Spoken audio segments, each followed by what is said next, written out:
Please see the question number 7, please.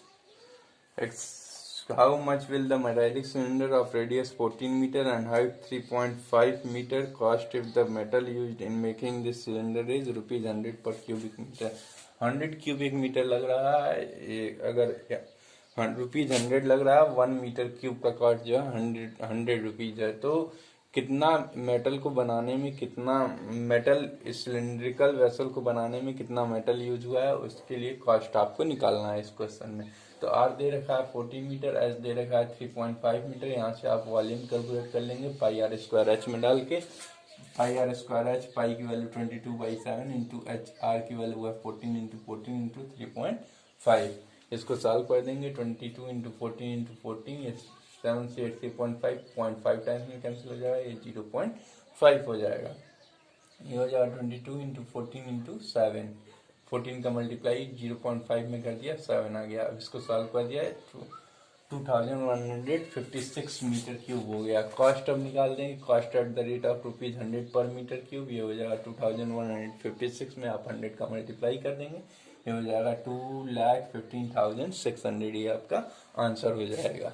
Clear. अब आ जाते हैं हम क्वेश्चन नंबर 8 पे। कह रहा है the radii of basis of 2 cylinders are in the ratio 3:4। कह रहा है R1/R2 दे रखा 3/4, और कह रहा है कि and their heights are in the ratio 4:3। कह रहा है H1/H2 दिया 4/3।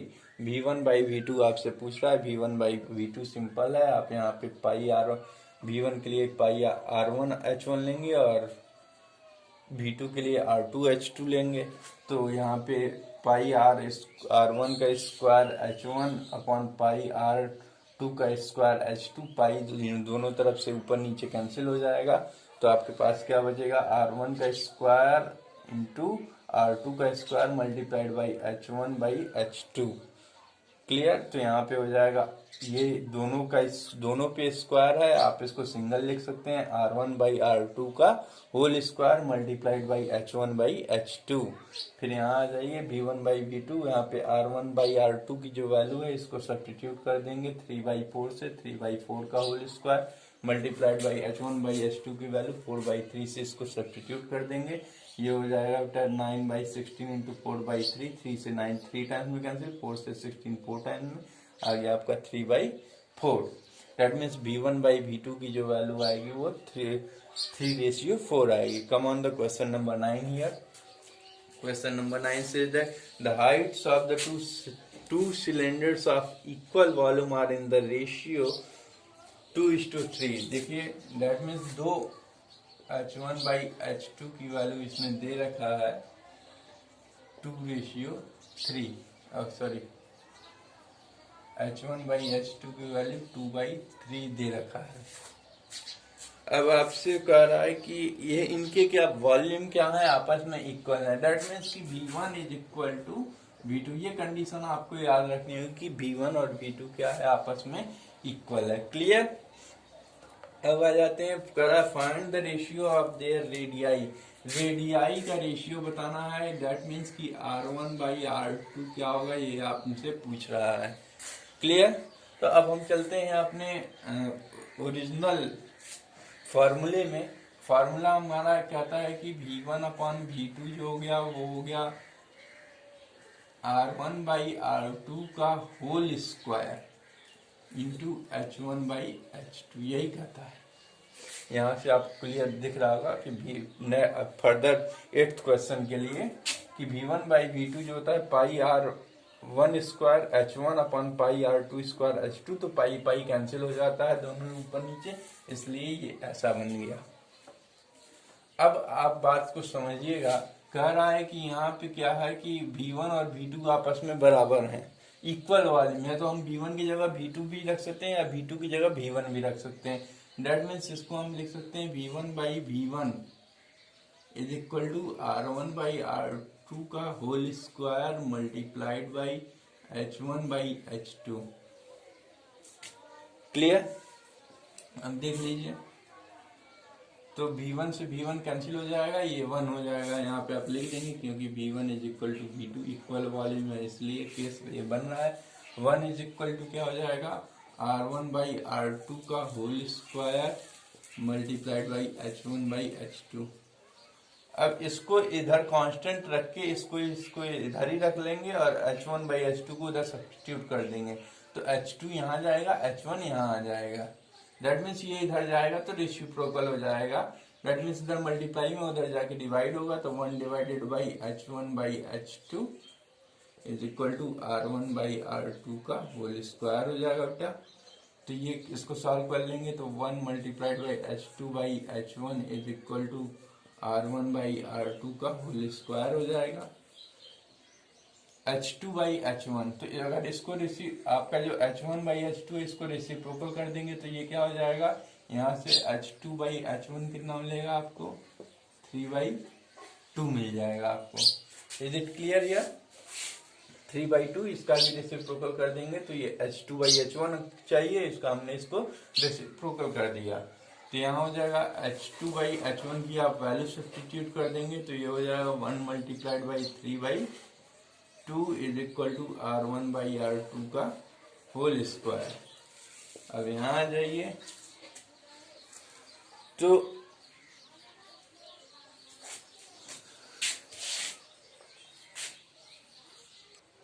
वैल्यू सब्स्टिट्यूट कर देंगे यहाँ पे, तो ये हो जाएगा 3/2 इज इक्वल टू R1/R2 का होल स्क्वायर। यहाँ होल स्क्वायर है, स्क्वायर हटेगा इधर तो अंडर रूट चढ़ेगा, तो डेट मीन्स ये whole under root 3/2 is equal to R1/R2 हो जाएगा। यही आपको चाहिए था R1/R2, तो आप लिख देंगे R1/R2 is equal to under root 3 upon under root 2 that is equal to under root 3 ratio under root, तो यही आपका आंसर हो जाएगा।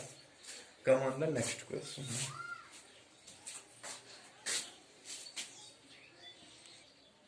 क्वेश्चन नंबर 10 देखते हैं बेटा। क्वेश्चन number 10 says that find the number of coins. ध्यान से समझ लीजिएगा बेटा। Find the number of coins 1.5 centimeter in diameter and 0.2 centimeter thick. जो डायमीटर है कॉइन के लिए, कॉइन का डायमीटर दे रखा है इसने, D is equal to 1.5 centimeter, और थिकनेस का मतलब ऊंचाई है एच जो है वो 0.2 सेंटीमीटर दे रखा है। Which should be melted to form a right circular cylinder.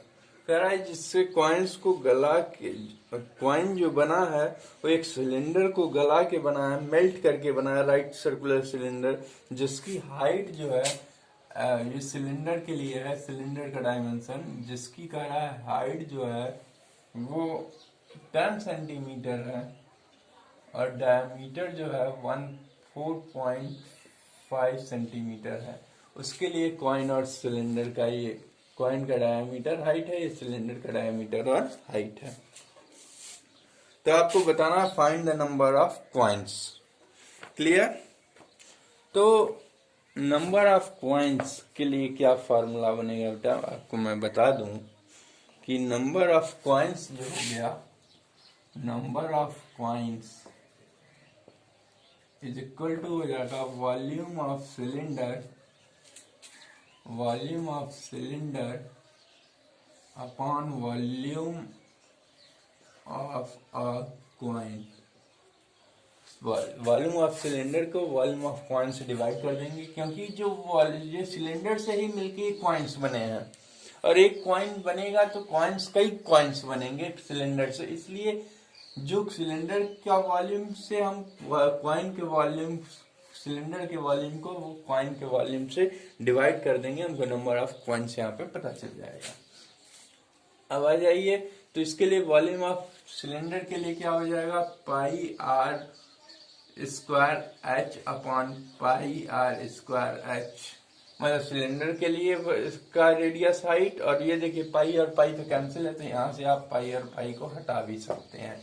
Volume से वॉल्यूम में डिवाइड कर रहे हैं। यहाँ पे रेडियस आपको डायमीटर कॉइन का दे रखा है, तो यहाँ से आप इसको रेडियस को भी कैलकुलेट कर लेंगे, यहाँ से 4 तो आप ये कर सकते हैं कि आर को कॉइन के आर के लिए आप क्या, पहले सिलेंडर के आर के लिए सिलेंडर के आर निकालेंगे तो 4.5/2 करेंगे, ये रेडियस हो गया इंटू 4.5/2, और हाइट कितना है इसका सिलेंडर का 10 है, अपॉन वॉल्यूम ऑफ कॉइन के लिए डायमीटर का आधा 1, इसका रेडियस हो गया ये, इंटू 1.5/2 इंटू 0.2। अब ध्यान से देखिए तो ये 2, ये इस 2 से ये 2 कट जाएगा, इस 2 से ये 2 डिवाइड हो जाएगा, बचा क्या आपके पास 4.5 इंटू 4.5 इंटू 10 अपॉन में 1.5 इंटू 1.5 इंटू 0.2। ध्यान से देखेंगे तो ये 3 टाइम्स में कैंसिल हो रहा है, ये 3 टाइम्स में कैंसिल हो रहा है, इससे इसको डिवाइड करेंगे तो ये 50 टाइम्स में डिवाइड हो जाएगा। क्लियर? अब इन तीनों का मल्टीप्लाई 3 3 जा 9 4 जा 45 450 कॉइन से आपका आंसर हो गया। Is it clear? अब आ जाते हैं हम नेक्स्ट क्वेश्चन नंबर 11 पे। क्वेश्चन नंबर 11 says that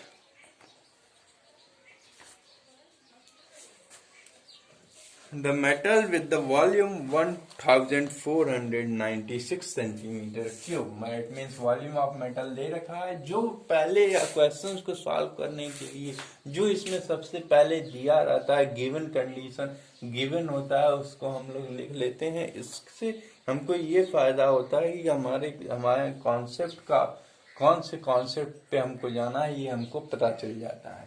तो इसमें वॉल्यूम दे रखा है, इसने volume is equal to 1496 centimeter cube is used to cast a pipe of length. कह रहा है कि इस मेटल का जिसका वॉल्यूम ये है, इसको पाइप बनाने में इस्तेमाल किया गया है।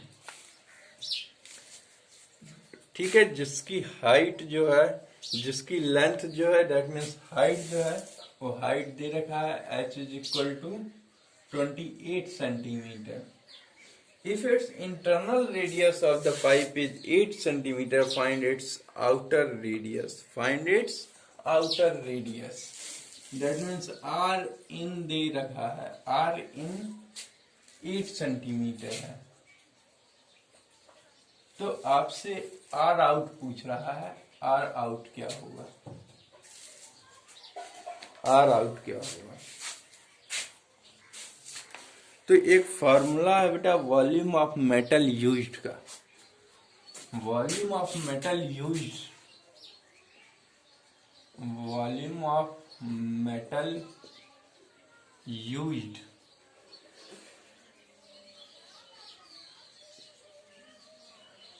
इज इक्वल टू होता है पाइप आर, आर आउट का स्क्वायर माइनस आर इन का स्क्वायर मल्टीप्लाइड बाई हाइट।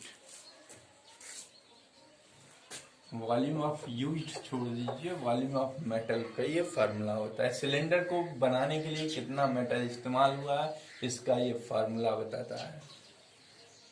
अब सारी की सारी वैल्यूज आपके पास है, भी है, एच भी है, पाई भी है, आर इन दिया ही है, तो इसमें आर आउट को ही निकालना है। तो ये फार्मूला में हम इसमें सारी वैल्यूज की एंट्री करा देंगे। एंट्री कराएंगे तो हम पाएंगे 1496 is equal to 22/7। R out हमको निकालना ही है, आर आउट का स्क्वायर माइनस आर इन का स्क्वायर दे रखा है इसने, 8 का स्क्वायर इंटू हाइट जो है ये 28 दे रखा है। क्लियर? अब ध्यान से देखेंगे तो 7 से ये 4 टाइम्स में कैंसिल हो जाएगा।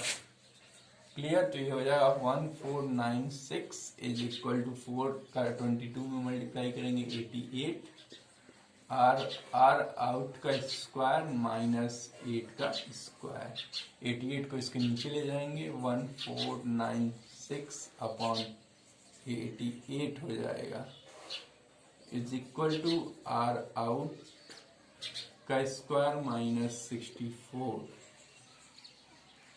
अब ये इसको डिवाइड कर देगा, 11 से पहले कर लेते हैं, 11 1 जा 11 3 9 11 3 जा 11 6 जा 11 से 8 टाइम्स में 8 से भी कैंसिल होगा 8 1 जा 8 8 7 जा 56 17 टाइम्स में।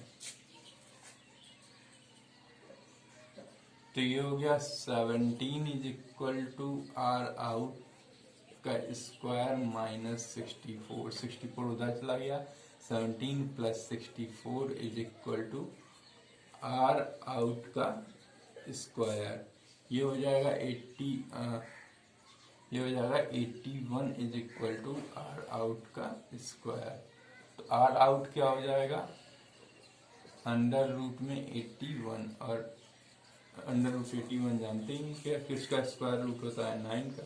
आर आउट का मतलब outer radius of the metal.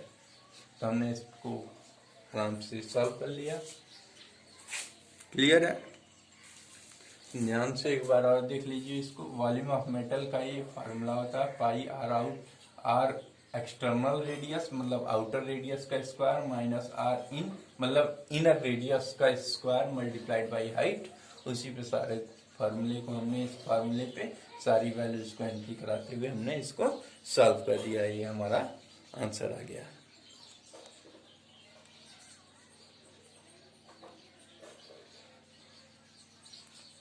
Volume of metal is equal to pi are out का स्क्वायर माइनस आर इन का स्क्वायर मल्टीप्लाइड बाई हाइट। ये हमारा फार्मूला होता है।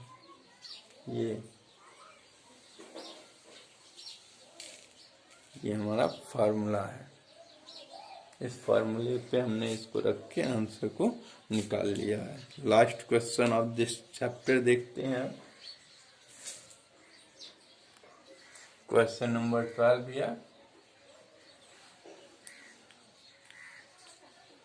Question number 12 says that a rectangular paper of length 44 centimeter width 6 centimeter is rolled to form a cylinder of height equal to width of the paper. Find the radius of the cylinder so rolled. कह रहा है कि एक rectangular paper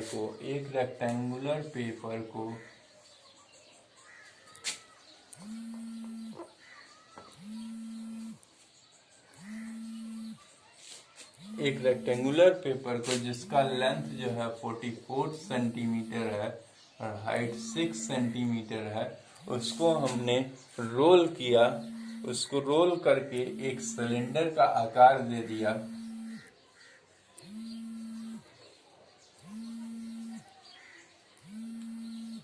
एक cylinder का आकार दे दिया जिसका हाइट जो है वो इक्वल टू इट्स ब्रेथ है। दैट मीन्स इसका हाइट जो है वो 6 सेंटीमीटर है। तो ये 44 जब रोल होगा तो यही पूरा का पूरा यही आपका 44 होगा। ये 44 है। तो इसका आपको रेडियस बताना है। तो ये बहुत ही इजी है बेटा। रेडियस बताने के लिए देखिए ये इतना 44 रोल होके क्या बना है, ये सर्कल बना है। दैट मीन्स ये सरकमफ्रेंस ऑफ द सर्कल जो दिया है आपका ये 44 है। C is equal to 2 pi R पे चले जाएंगे। C is equal to 2 pi R. अब C की वैल्यू ये आपको 44 इसमें दे रखा है। 44 इज इक्वल टू 2 इंटू पाई की वैल्यू 22/7 इंटू आर। यहां से देखेंगे तो ये हो जाएगा 44 इज इक्वल टू 44/7 आर। 44 से 44 7 का इधर multiply 7 is equal two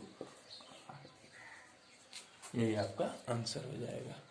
is it clear? Then your class is over now and your chapter is also finished. Further we move ahead on the next chapter which is the data handling. In next chapter we study the different types of the graphs, how to make the graphs. So further we move ahead. Okay, thank you very much to all.